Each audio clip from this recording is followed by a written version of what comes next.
MP ರೇಣುಕಾಚಾರ್ಯನವರು ಒಟ್ಟು 3 ಬಾರಿ ಹೊನ್ನಾಳಿ ಕ್ಷೇತ್ರದಲ್ಲಿ ಶಾಸಕರಾಗಿದ್ದಾರೆ. 2004ರಲ್ಲಿ ಮೊದಲ ಬಾರಿಗೆ ಬಿಜೆಪಿ ಅಭ್ಯರ್ಥಿಯಾಗಿ 46,593 ಮತಗಳನ್ನು ಪಡೆದು 7,474 ಮತಗಳ ಅಂತರದಿಂದ ಜಯಶಾಲಿಯಾಗುತ್ತಾರೆ. ಮತ್ತೆ 2008ರ ಚುನಾವಣೆಯಲ್ಲಿ ಬಿಜೆಪಿ ಅಭ್ಯರ್ಥಿಯಾಗಿ 62,283 ಮತಗಳನ್ನು ಪಡೆದು ಕಾಂಗ್ರೆಸ್ನ ಅಭ್ಯರ್ಥಿ DG ಶಾಂತನಗೌಡರನ್ನು 6,383 ಮತಗಳ ಅಂತರದಿಂದ ಸೋಲಿಸುತ್ತಾರೆ. 2013ರ ಚುನಾವಣೆ ಸಮಯದಲ್ಲಿ ಬಿಜೆಪಿ ವಿಭಜನೆಯಾಗಿ ಕೆಜೆಪಿ ನಿರ್ಮಾಣವಾಗುತ್ತದೆ. ಆಗ ಕೆಜೆಪಿ ಅಭ್ಯರ್ಥಿಯಾಗಿ 18,738 ಮತಗಳ ಅಂತರದಿಂದ ಸೋಲನ್ನು ಅನುಭವಿಸುತ್ತಾರೆ.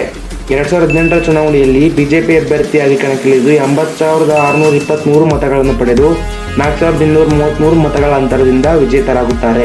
2023ರ ಚುನಾವಣೆಯಲ್ಲಿ ಬಿಜೆಪಿ ಅಭ್ಯರ್ಥಿಯಾಗಿ ಸ್ಪರ್ಧಿಸಿ 74,832 ಮತಗಳನ್ನು ಪಡೆದು 17,560 ಮತಗಳ ಅಂತರದಿಂದ ಸೋಲನ್ನು ಅನುಭವಿಸುತ್ತಾರೆ. 2004, 2008, 2018ರ ಚುನಾವಣೆಗಳಲ್ಲಿ ವಿಜೇತರಾಗಿ 3 ಬಾರಿ ಹೊನ್ನಾಳಿ ಕ್ಷೇತ್ರದಲ್ಲಿ MLA ಆಗಿ ಕಾರ್ಯನಿರ್ವಹಿಸಿದ್ದಾರೆ.